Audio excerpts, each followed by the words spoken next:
जनता चाहती थी कि देवेंद्र फडणवीस जी वहां के मुख्यमंत्री बने, क्योंकि उनके शासनकाल में विकास का रथ महाराष्ट्र में जितनी तेजी के साथ दौड़ रहा था उससे आप अच्छी तरह परिचित हैं।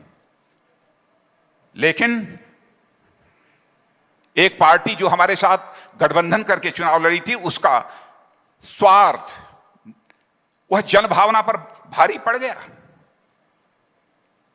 विश्वास नहीं होता है मेरे बहनों भाइयों, क्या वही पार्टी है जिसे हमारे पूज्य बाला साहब ठाकरे ने बनाया था। और मैं यही कहना चाहूंगा उस सरकार से कि महाराष्ट्र को इस संकट से निजात दिलाने के लिए जो कुछ भी आप करना चाहेंगे, क्योंकि सीधे केंद्र कुछ नहीं कर सकता है, हम आपकी पूरी तरह से मदद करने को तैयार हैं। और मैं पुनः आपको, महाराष्ट्र की जनता को विश्वास दिलाना चाहता हूं कि कोरोना संकट पर हम लोग विजय प्राप्त करके ही रहेंगे मेरे बहनों भाइयों। और यह बात मैं क्यों कह रहा हूं, जिस भारतीय जनता पार्टी के हम कार्यकर्ता हैं, उस भारतीय जनता पार्टी के स्थापना के 4 दशक 40 वर्ष गुजर गए हैं। कई उतार चढ़ाव हम लोगों ने देखे हैं, कई चुनौतियां भी हम लोगों ने झेली हैं। संसद में केवल 2 सीटों पर विजय प्राप्त हुई थी और उस समय भारतीय जनता पार्टी की खिल्ली उड़ाई जाती थी कि भारतीय जनता पार्टी का अस्तित्व अब भारत की राजनीति से पूरी तरह से समाप्त हो गया। और लोग कहते थे कि अब भारतीय जनता पार्टी के लिए कभी सुबह नहीं होगी।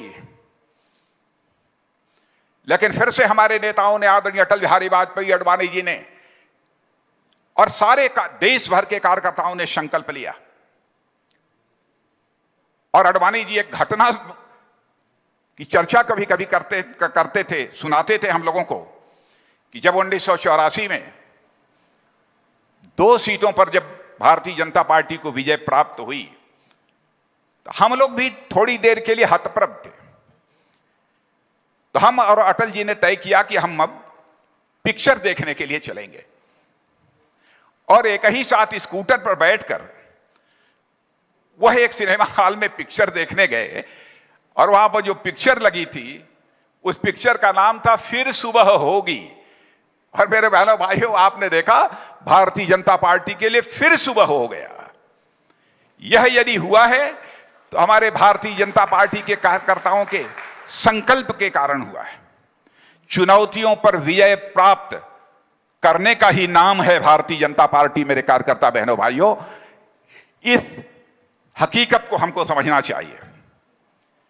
वही 1984 जहां पर हमको 2 सीटें प्राप्त हुई थी, आज वही भारतीय जनता पार्टी जिसने 2014 में भी भारत की संसद में स्पष्ट बहुमत प्राप्त किया और 2019 में भी 300 से अधिक सीटों पर विजय प्राप्त करके पुनः अपनी जो है सरकार बनाई है। यानी 2 से लेकर दोबारा तक की यात्रा हम लोगों ने बड़े शान के साथ अपनी पूरी की है। बहनों भाइयों, हम लोगों के साथ देश की 130 करोड़ की जनशक्ति है।